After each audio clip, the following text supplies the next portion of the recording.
with the digital technology we have, money also becomes very much a way to control people. In a future world with everything digital, and take a look, for example, China with their social credit system. If you don't behave, you just don't get access to your money. The same thing with Iran. Iran doesn't behave, and then they are cut off of SWIFT.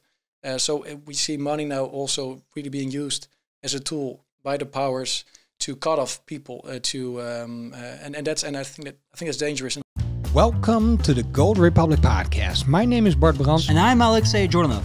In our weekly podcast, we invite guests from all over the world to get valuable insights into the emergence of a new monetary system through the lens of precious metals, cryptocurrencies, and other financial instruments. Welcome to a new episode of the GoldRepublic Podcast. Today, our guest is Buitink. Paul, would you like to introduce yourself?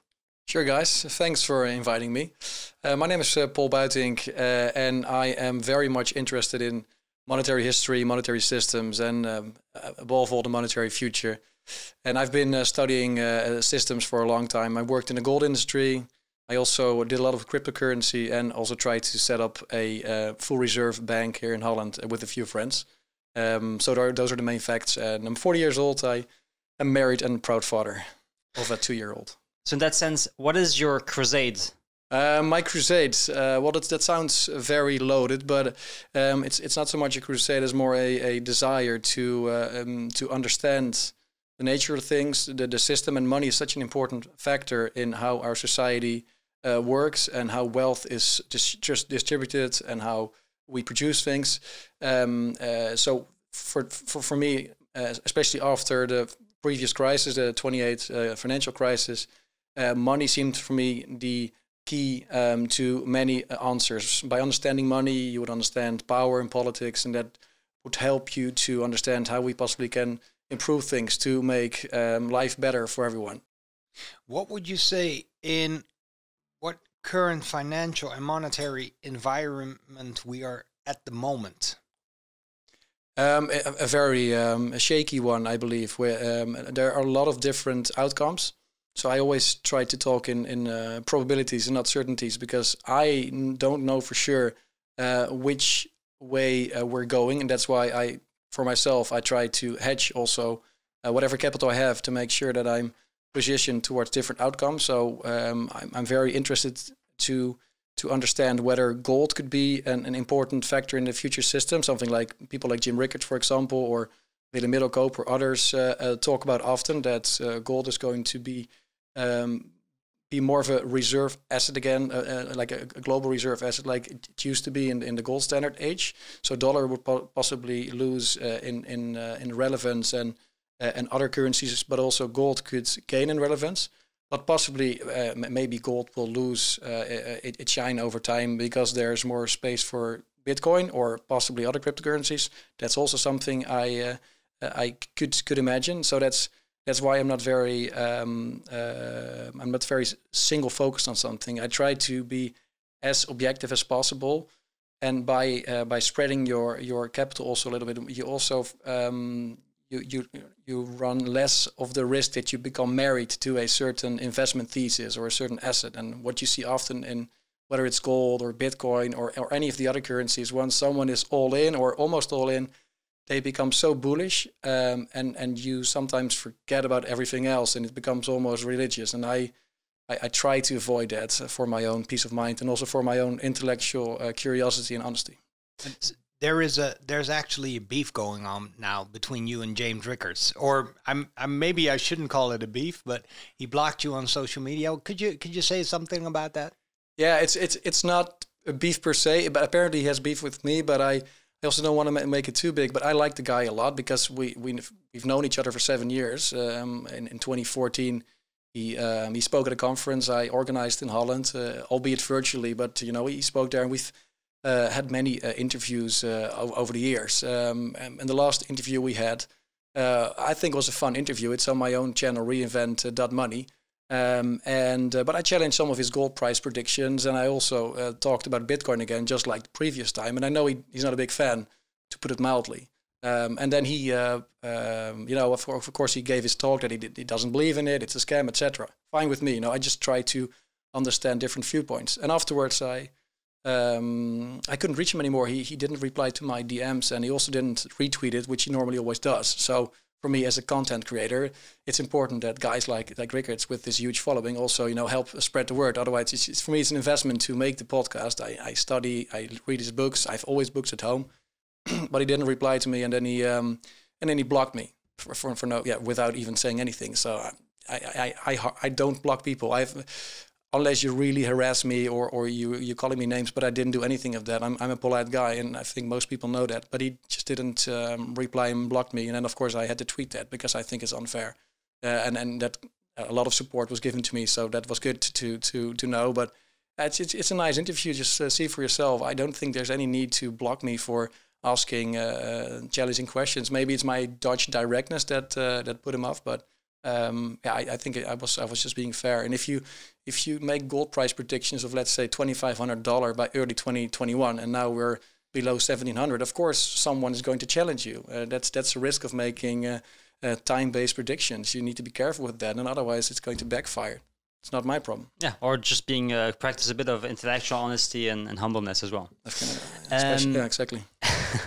You just mentioned you have the channel called Reinvent Money. It's in the name, Reinventing Money. Why do we need to reinvent money? Because I think the way it's set up right now, in all its different shapes and forms, is not the most optimal form that we can imagine. If you look, for example, there's several subsets. But take, for example, the euro. The way the euro is set up was bound to fail, and a lot of economists warn ahead of time. And now there's a lot of economists warning currently that it shouldn't be like this. It should be reformed, or it should be abandoned altogether. But also look at the status of the US dollar. It's the world reserve currency ever since the US won the Second World War. And back in the day it made sense, but now also it doesn't make much sense anymore. So I think that we need some very fundamental reforms to change the system so in order for us all to benefit from that. And I believe with private initiatives, like, for example, the whole cryptocurrency development, possibly we can come up with better ways to transact, save, etc. Why is the euro bound to fail? Yeah, so in the 60s, there was an economist, Robert Mundell, who created a theory around optimal currency areas. And for a currency to be successful in a certain area, you need to fulfill certain conditions, and the euro doesn't fulfill most of these conditions, because if you look at the euro area, different parts of that area have different needs, and also there is no free mobility of labor because of language differences, national differences. So a currency works if there's also a political union. And of course, that was said before launching it, but the people that devised the euro, they of course had the political dream in mind, and they thought, well, let's just start with the currency, and then we can usher in the political union afterwards. That's always been the plan. And if you look carefully at what bureaucrats currently say, you still notice. Even this week, the members of European Parliament of the Monetary Commission, they again said it's irreversible, it's a political project, etc. So maybe it was a smart move to first introduce the currency and make it a bit bigger to such an extent that it was impossible to step out of it and then fulfill the political union. But that's the way it is. So I think it's not very honest towards voters to have done it this way. And of course, most voters have been sleeping, and a lot of previous governments have kept on implementing new measures to move towards a political union. And now we're at a point where it's almost impossible to reverse it. But I think we still need to talk about the different options out there. And I think it's honest towards the electorate in the different member states to discuss the different options out there. At least we need transparency and honesty about the different alternatives. And from both sides of the political aisle, you see there is criticism towards the euro. So if you look at Joseph Stiglitz, was very much against the current setup, but he wants the full political union. And then there's, of course, the euro skeptics that want to abandon euro altogether and maybe go towards a Northern European currency together with Germany, Holland, something like that. But I think we need to be very honest about the different alternatives. And in March, there's elections in Holland. I don't think it doesn't look to be a big topic because people are more focused, of course, on Corona and the lockdown and all of these things. So in a way, for pro-European people, it's good again because they could sort of keep on working towards a political union in a sort of an indirect way without being too much bothered by what the voters want. But I believe it's time for a honest discussion about it and possibly even also a referendum. But what are the solutions in that sense? Well, the problem with the euro right now is that the euro itself as a currency is too expensive for the southern countries that normally would be able to devalue the currency, and currently they can't. And for northern Europeans, it's for exporting companies, it's a good thing. But for a lot of normal citizens in the north, it's not a good thing, the euro, because they with the stronger currency, because for them it's too weak, the currency, it's too cheap. The strong currency, they would have had more purchasing power. So it's sort of a one size fits none solution at the moment.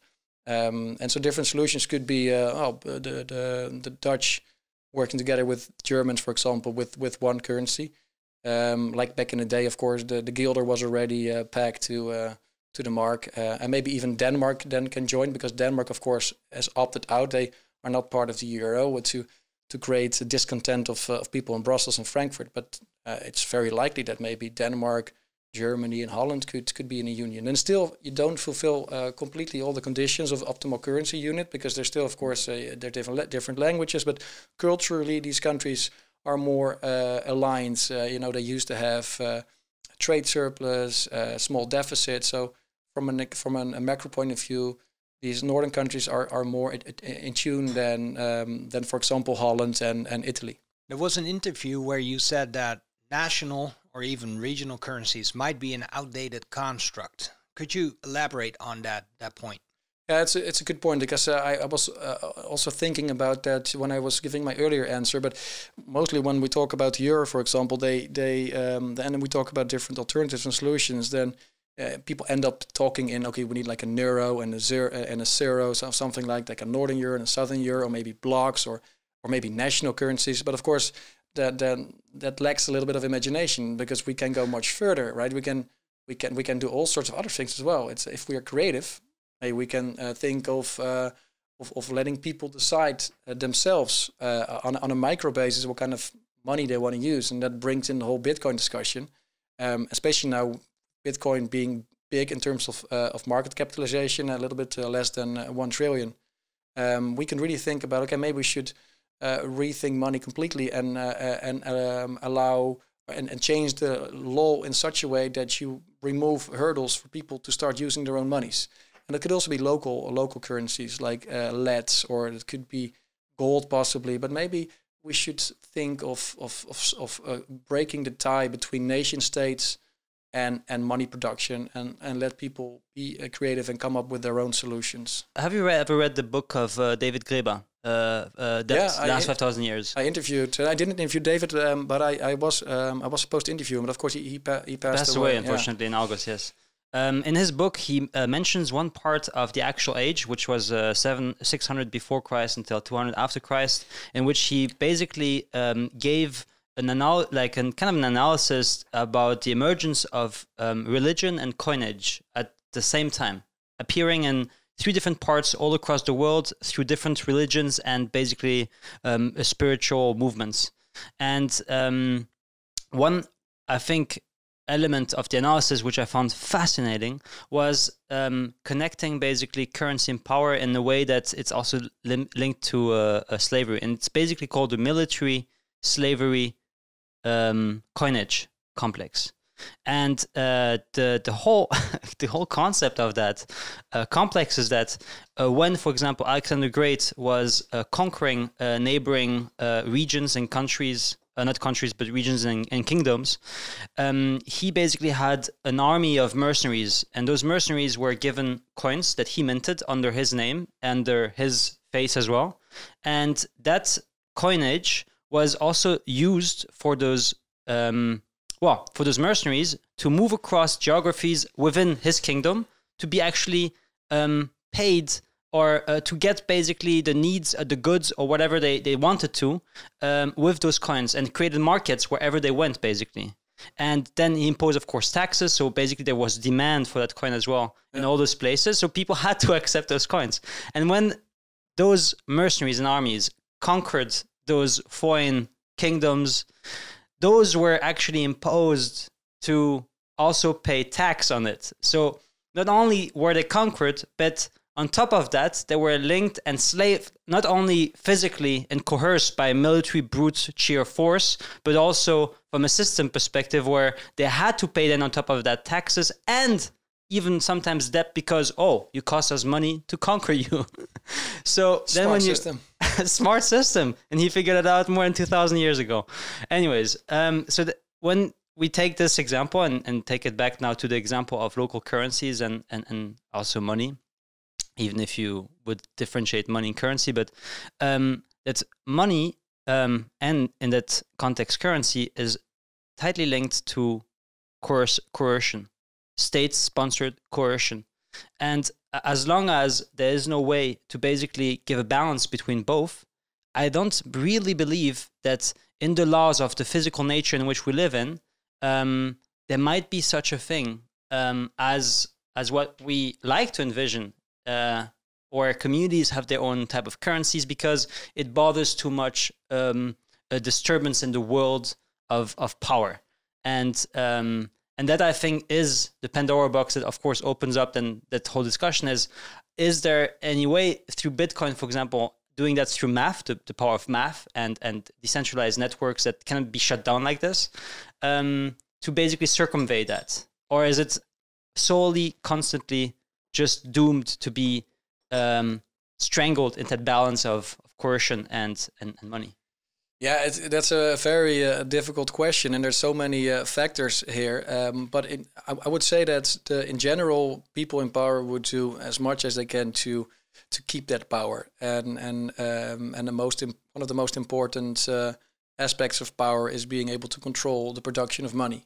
Of course, other things are having the biggest army, having nukes, or having commodities. That's probably even more relevant. But being able to control the supply of money is a very important factor as well. So the moment that a new decentralized or private currency really starts to challenge that, then they will try to fight that. And for now, it seems that Bitcoin can do its thing because if you read only in the recent weeks the reports by Fidelity or Citibank, or you see the investments that Elon Musk did through Tesla in buying 1.5 billion of Bitcoin. It seems like the powers that be say, well, look, you guys can do whatever you want. You can buy or you can write positively about Bitcoin, and that's fine. So it seems like they are not seeing it yet as a threat. It maybe even so they can think, well, let all these companies buy a Bitcoin, and then we can tax the shit out of those companies with their capital appreciation. And so there's also an interesting tax base argument for governments for now to allow Bitcoins. Even they can impose wealth tax, which they're already thinking about in light of Corona. So for now, they just let it be. But if it at some point becomes so big that it becomes a self-fulfilling prophecy for people and corporates to own Bitcoin, and we might even see the start of that, like the risk of not participating right now and losing out on huge gains is almost too big for a lot of people and companies. So as more people and companies pile up on Bitcoins, it might become so strong that the price would go from 50,000 to, let's say, 1 million.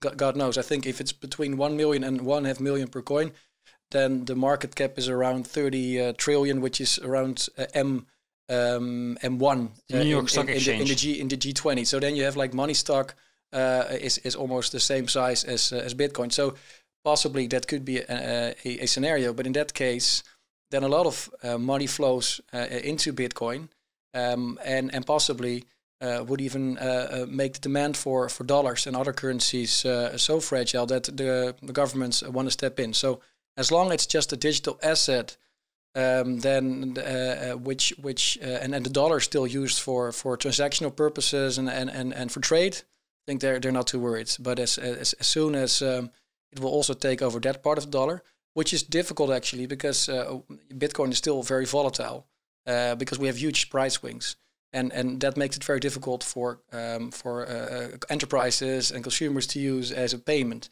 So for a store of value, if you can handle the shocks and if you can handle the dips, it's a great store of value. But if you want to conduct your commerce in it, you still need the fiat monies who are more stable in order to do your payments and your commerce. So it's that paradox is something Bitcoin has to deal with. If you look at volatility, I've been in Bitcoin for a long time, but volatility is always there. And then of course there's the promise, like as long as the more people join, the bigger the market cap, the less volatile. But it's still, if you look at the volatility, it hasn't reduced that much. It's sometimes even bigger than it used to be.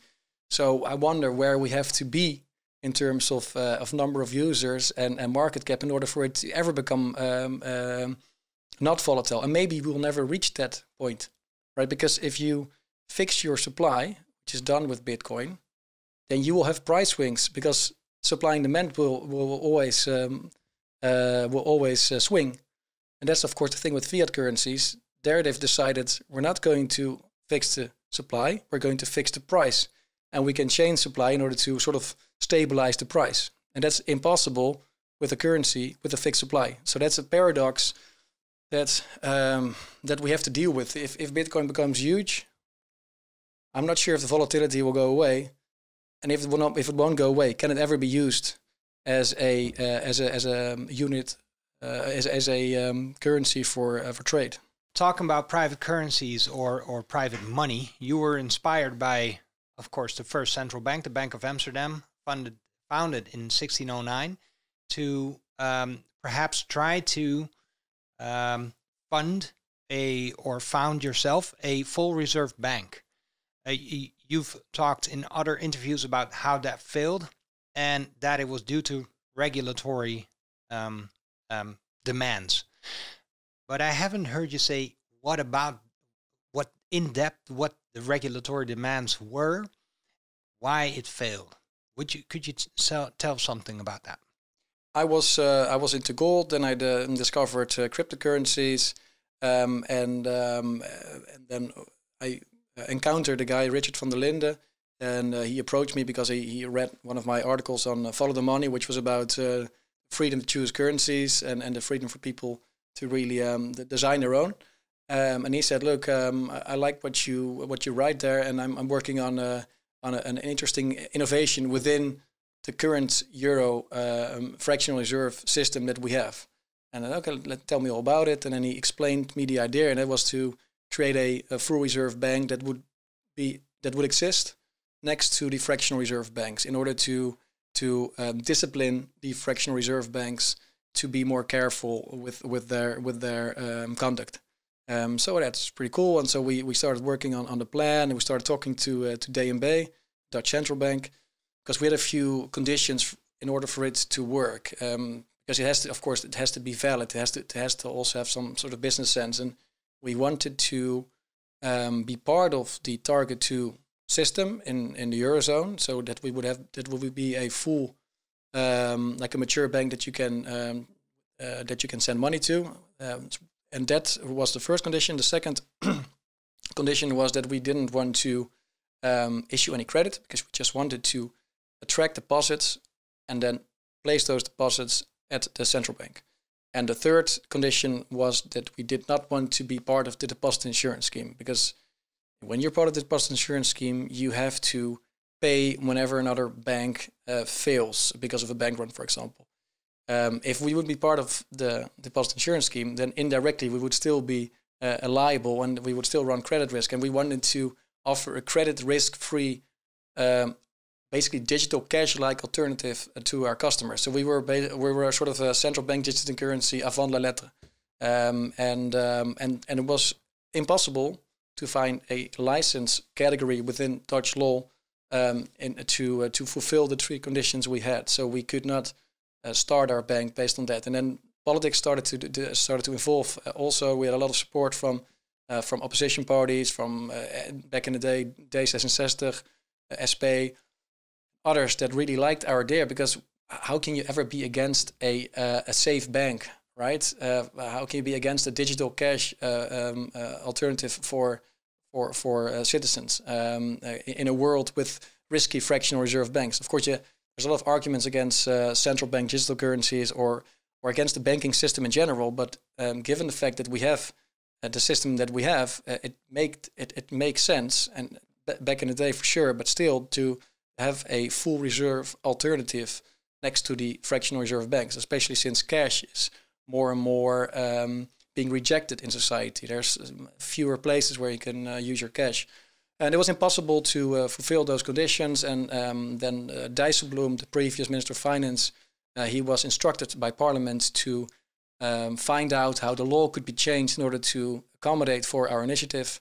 And Dijsselbloem, he referred to the central bank. The central bank referred to the Minister of Finance, and then so that's typically how politics go, right? They constantly buy time. They want to basically make sure that you lose all the energy to continue. But I have a lot of energy, and my friends do. So we're like, okay, this is just a pet project. At some point, first it was a campaign, and then it became a pet project because it was just politics, and we just participated in debates, and we gave input to politicians. It was a fun phase, but in the end, Dijsselbloem said, look, we're going to wait for the report from the Scientific Council from Holland, the WRR, and they are going to present like a report about the future of banking and money in Holland, and then we'll see. And of course, that took years, so it's not a way to buy time.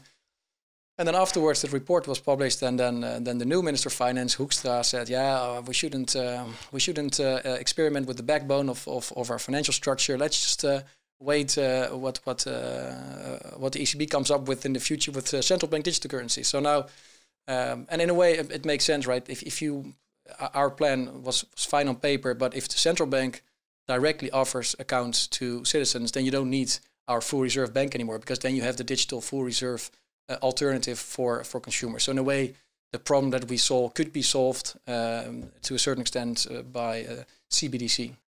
What you just said is basically like the outcome of the learnings of that whole basically endeavor, right? So that's basically we need a CBDC.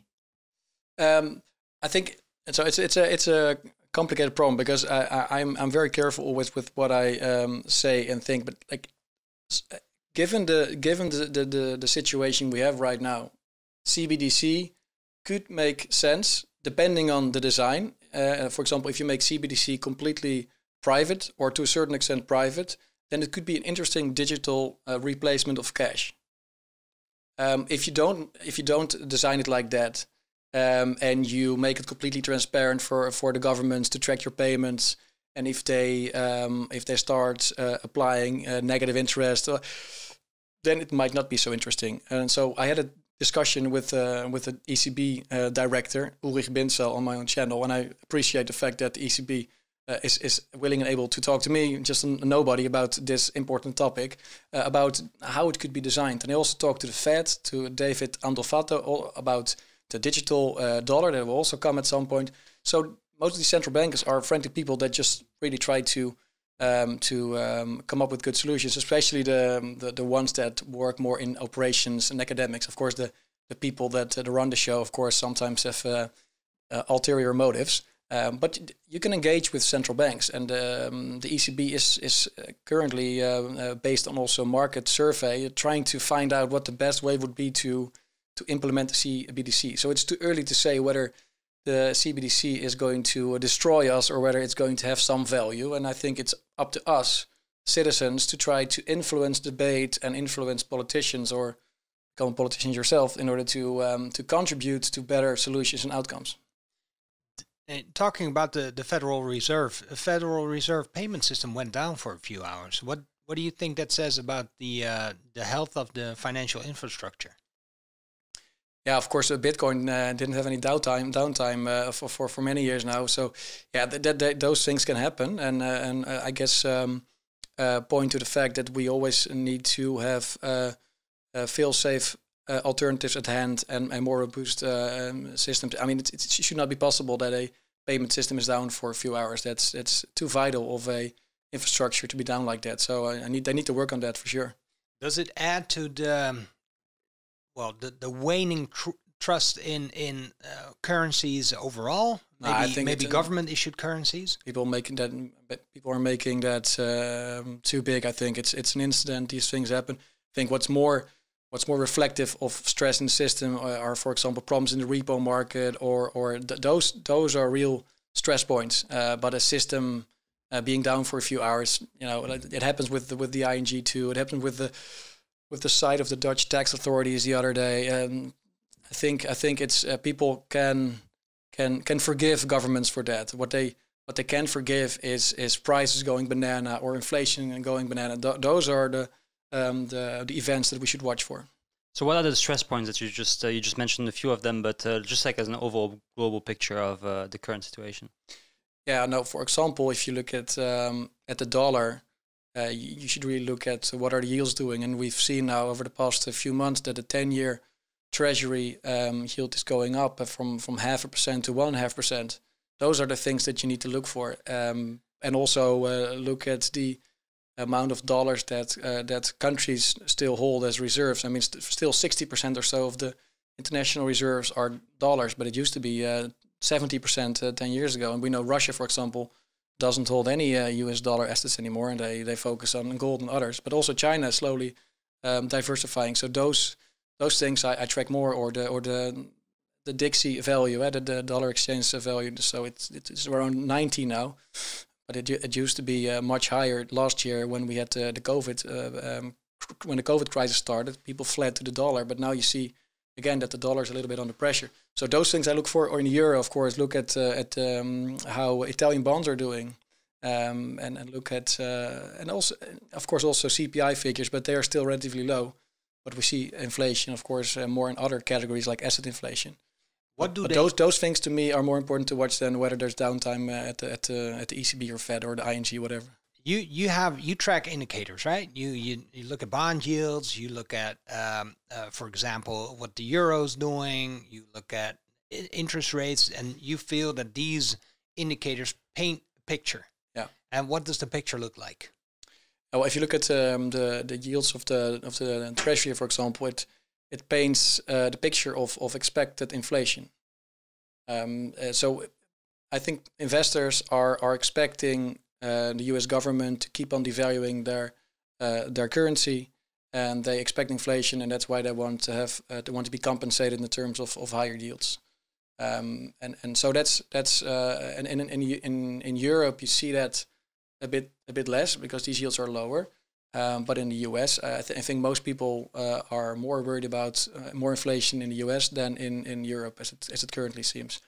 Also, because in the US it's easier to create money, of course, because it's in Europe you have all these different member states with all these opinions, and it seems to be easier in the US. Jerome Powell literally said there is no correlation between what we pump into the money supply and inflation. What do you take from that? Yeah, it's a bit the line that others also follow. That it's not so much about monetary supply, but more about velocity, for example, or expectations. And so you can pump up the supply without really causing inflation. It's very difficult, as weird as it sounds, for central bankers to create the inflation where they want to create it. So I see his point. As long as velocity is low, and there are also a lot of the deflationary forces going on, then like, for example, parts of the economy being closed, then it's not necessarily leading to more inflation, pumping up the monetary base. Correct. You just mentioned velocity, but for now, like we've just seen recently, like for a few states in the U.S. will open up again fully. I think Texas and without masks even. Exactly, without masks. So it's like going full on bananas over there. And you will see gradually also with the rollout of the vaccines and all of that basically being hopefully like perfected, that obviously the economy will pick up again and there will be spending like massively pouring in basically the economy. And correct me if I'm wrong, but that's what velocity is basically all about, is once the money starts like flowing, it's actually a very complicated term, but in the end it just means like how much does the confluence or the movement of money within basically bank accounts or transactions is just increasing. then we might expect a rise in inflation. And maybe it's just like as a visual maybe interpretation of it is as if you can imagine like a huge dam, and all that money supply is basically there. And okay, the stimulus package is like a few holes through that dam, like going back into like the consumers and stuff. But then like once the economy kind of gradually reopens, and we don't really know that, that's an uncertainty fact, that huge dam is going to... Yeah, that could happen. And then it's of course up to Jerome Powell to raise rates and make sure to tighten monetary policy. That's his role as a central banker, right? Yeah, I guess so. They need another Hank Paulson in order to stem then the inflation. And in Europe, it's of course even more difficult, right? Because if we get the inflation in the Eurozone, then Lagarde has to increase rates. And there's a lot of countries in the Eurozone that can handle higher yields on their bonds. So that could be a real problem. But of course, then the ECB could sort of switch to a grand reset and say, let's just go into all the bonds we have on our balance sheet, which is going to convert them into perpetual zero interest coupons, and then that would alleviate a lot of problems for the southern nations. The reason why you can't raise rates is because of debt. Isn't that, well, you just gave a possible solution, but is that something that you really see, for example, the Federal Reserve doing? Because the debt in the United States, but also in Europe, is immense. Could we raise rates in a meaningful way? Yeah, that's the paradox they're in right now. And a lot of people say they can't, but the alternative is just to have high inflation. Is also not very feasible. I guess in their wet dreams they would like to have an inflation of maybe 4% or so. That slowly but surely the debt will be inflated away. But the inflation not as high that people are going to revolt and go to the streets. But I think it's very difficult to manage the inflation to that extent, because hyperinflation is usually more of a psychological phenomenon than anything else. So if people start to see inflation and they go crazy in their heads, and before you know it, then you have runaway inflation, and so it's very difficult, I think, to control that. To use your dam equivalent, maybe it's the central bankers and governments want to be able to control the number of holes in the dam, but they cannot avoid possibly the moment where it breaches and then. So I think it's a nice analogy and possibly a future scenario. So like I said in the past, you need to think in terms of probabilities and not certainties, and all these things can happen, and make sure that in order to protect yourself and your family, that you at least take into the consideration all these different scenarios and position yourself accordingly. What is then the real price to pay beyond inflation? Yeah, the loss of liberty, but surprisingly enough, people are quite willing to lose their liberties, because what we've seen over the past year was not something we could ever imagine. So I'm a bit worried about people's willingness to lose liberties by just listening to government dictates. So if people are willing to close their shop for a year, I'm sure they're also willing to only use central bank money, to be honest. I think you had a very fascinating, great in-depth interview with Richard Weiner on your channel. Yeah. Richard Werner is a great guy. Yeah, it was really very insightful. And in this interview, he mentions that process of basically having possibly the role of central banks then taking up the role of commercial big banks that we see today. Yeah, so Richard thinks that in the end, for example, the ECB wasn't built upon the foundations of the Bundesbank, but had more the Reichsbank model in mind. So Richard thinks central banks are in it to eat up all the power and to basically get rid of commercial banks altogether. I think it's a little bit far-fetched. I do believe there are, of course, power-hungry people working at central banks. But like I said earlier, I talk to central bankers a lot too, and most of them are civil servants that are trying to help society. I know I'm already getting a lot of negative comments about what I just said, but I truly believe that. We just need to help them to come to better solutions, and maybe if that means that we need to close their shops, so be it. But so I don't think central banks will will take the opportunity with CBDC to completely eliminate the commercial banks, because they're in the same bed. And they've allowed their existence for a long time. They have this sweet deal where governments can have huge deficits, and the banks will buy them up, and in returns, banks can get their sweet salaries and bonuses. That deal has been working for them for centuries. So why would the central banks try to blow up that deal?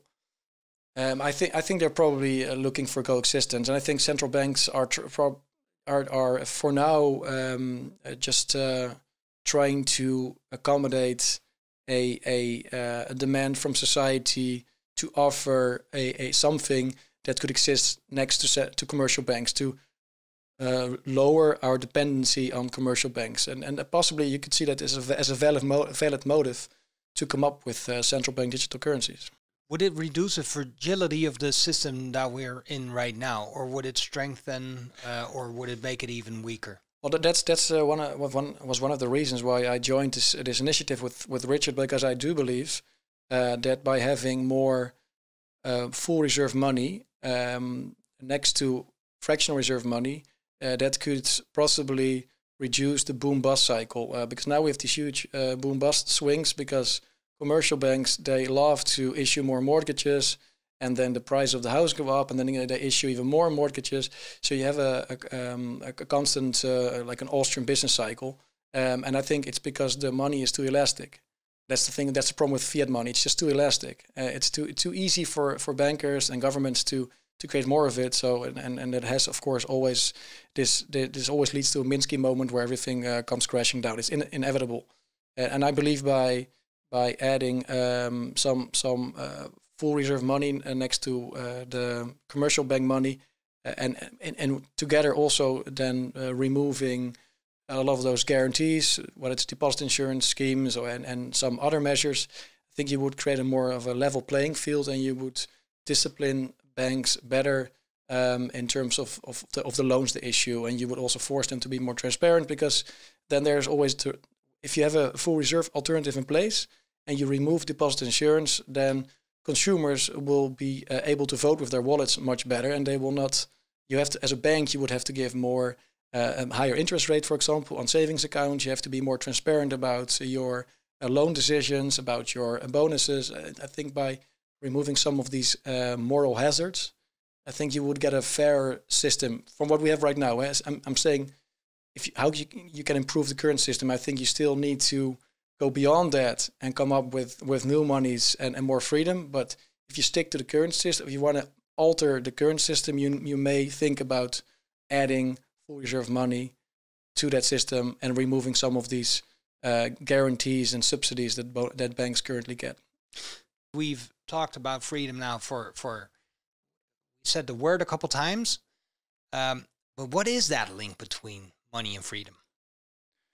Yeah, money gives you, of course, the opportunity to buy things and to have a life in the first place. Like if you don't have money and you can purchase food or a roof or anything else, you cannot live your life. So you need money in order to live your life and to ideally live a comfortable life. So it's very much linked to freedom. Without stuff, you cannot live, and money is very important to acquire stuff. So I think that's the first link. But now, especially with the digital technology we have, money also becomes very much a way to control people. In a future world with everything digital, and take a look, for example, China with their social credit system. If you don't behave, you just don't get access to your money. The same thing with Iran. Iran doesn't behave, and then they are cut off of SWIFT. So we see money now also really being used as a tool by the powers to cut off people. And I think that's dangerous. In Holland, for example, we have this activist called Willem Engel, and he's from Viruswaarheid, so he's against the corona measures. But whether you agree or disagree with him, they shut down his bank account. And that's I think an example. Yeah, that's an example of how money can be abused to limit someone's freedom. And I think that's the good thing about cryptocurrency. At least it allows people in some of these nations to gain back some of their freedom. And I think you just touched a point on it, is the unconfiscatable part of what is seen as Bitcoin today. You can't take away my wallet if I basically stored my seed phrase in my head, which obviously is a big risk. If you, I don't know, get a car crash and you just lose your memory or something like that. But anyways. But it's fake security, because I can still, as a government, I can tax your wealth, because I can say, okay, look, you bought Bitcoin when it was 100, now it's 1 million. I'm going to tax 50% of your unrealized capital gains. It depends how... Then you have to sell your Bitcoins in order to pay your tax debt. It depends how far you want to go with chain analysis and these kind of things, because I can also switch and swap my Bitcoin with other things. And you cannot really prove that either. Yeah, but as soon as you want to liquidate. It may make use of your wealth, because you're not going to live your whole life just owning this Bitcoin. At some point, you want to convert that into actual stuff, right? You want to buy your car or whatever. As soon as you start doing those things, then you're back in real life, and they're still going to tax you. I mean, it's nice to have a seed in your head or whatever, but in the end, if you want to interact with the real world, and if governments have those intentions, they are able to take back what they believe is their fair share. DeFi is supposed then to be actually giving that whole decentralized feature where you can loan each other, you can yield on some assets and so on and so forth. How do you think that a battle will evolve throughout time? So you have ReFi, regulated finance, and you have DeFi, decentralized finance, right? If DeFi gets too big, ReFi will take over. So it's nice to see all the experimentation there right now, and I love things like Compound, and I love the fact that you can optimize your yield, and you can mine, and you can do yield farming, all of that. But as soon as it becomes very relevant, we've seen it with the crypto exchanges too, and the government's going to regulate it. Then still, I think we can benefit a lot from a lot of those innovations. But the decentralized aspect of it probably will be reduced or even completely eradicated, because Coinbase is not a decentralized entity. Yet Coinbase has like 40 million plus accounts. It's probably the biggest Bitcoin holder, or at least the biggest facilitator of Bitcoin use in the world. But it's just a centralized entity, regulated just like any bank. I think the same fate will be in store for DeFi if it becomes bigger. Isn't that, when we look at monetary history, isn't that maybe even a scenario that is a certainty? Because when we see cycles, extremely long-term cycles, and we always see centralization of power and then decentralization of power, the system collapses under the weight of itself, and then we start over again. And how could we possibly maintain this system, even though we see all these cracks in the system, in the dam?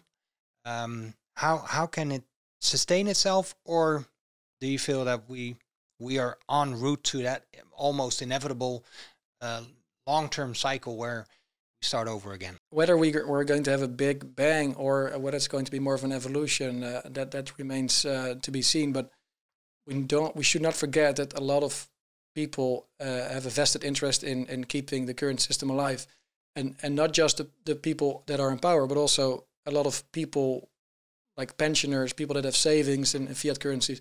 They don't even know what's going on, but they are very much, of course, without realizing, invested in trying to keep the system to a certain extent afloat. Because if the dollar completely collapses, or the euro, and they lose their savings, and they were late in buying Bitcoin, for example, they would suffer. And so we should never be too enthusiastic about the demise of any big system, because it will always go with lots of negative side effects for a lot of people involved. So I prefer to have an evolution instead of a revolution. And I believe the bank that we tried to start was an evolution. It was a small step towards a more stable fiat euro system. And for example, if you allow cryptocurrency projects, DeFi, all of the other things to slowly come about or to rise up, and then hopefully at some point it will be more of a gradual transition towards a better system. So for example, the first step could be dollar losing relevance, and we come to a more multipolar reserve system where the yuan has a bigger role to play, where the euro has a bigger role to play. And once that's more stable, perhaps then certain decentralized currencies can can be part of that constellations, and then slowly but surely you get to a more. Now my voice is really. You get to a more equitable and stable system without having to completely burn it down first. We can maybe start like thinking or flirting with the ideas of seeing what's been basically built so far in those DeFi ecosystems that are, to me, thousands of little monetary experiments, right? Yeah, exactly. Like testing about little tweaking, like all those mechanics of incentivization and interest. And that in that sense, we might also see different euros, as you also just mentioned earlier on, but then designed with the interest of their local users. Yeah. And I have no clue how that might look like, or even is possible. Well, it's funny that you mentioned the word users, because that's, of course, a lingo that's familiar to you, because borders don't really matter to you guys. You're working on cryptocurrency projects that have users and not citizens. But you could see the euro, of course, also as a project with users that happen to be spread over different countries. And I think in that sense, if you see citizens of any country as co-owners of that land, or maybe a country is a association of homeowners, and those citizens they own shares in that association, or their owners, they have decided in the past through majority vote most of the times to come up with a certain currency, a certain project. And they're users, and users should be able to vote for a different course in that project. And so it would be nice to see all of these fiat currencies on a level playing field compete with other currencies, whether it be gold or cryptocurrencies, in order to come to the best solution that would work for each individual user. So basically allow free market spirit and forces to eventually come to something that works for an individual user. But then we come back, I think, to the notion of nation states and governance, and that basically is, I think, the bottleneck in that sense. And there's a few examples of local currencies also in Italy. I think there were some examples in Sicily, or I forgot, like the certain communities. Yeah, Sardex. Exactly. Sardinia, exactly. Yeah. But they're very small scale, and they exactly. But there are also initiatives to tie these local currency initiatives together in one global network of exchanges in order to make it work on a global scale. Because, of course, one of the downsides of those local currencies is that you can't use them to import your goods, and most commerce is still, of course, on a global basis and very needed too. Is there maybe one last thing you would like to? I would like to try one of those cookies, but since I was talking all the time, I couldn't eat them. So that would be my first thing to do after we end the recording. Okay, well, thank you, Paul, for joining us in this podcast. To all the viewers, thank you for watching or listening to this podcast. If you like this, please give us a rating on Spotify or Apple Podcasts. If you've watched this on YouTube, feel free to give us a like. If you haven't subscribed to the YouTube channel, please do. If you have any comments, in the comment section below, and we will see each other at a new Gold Republic podcast.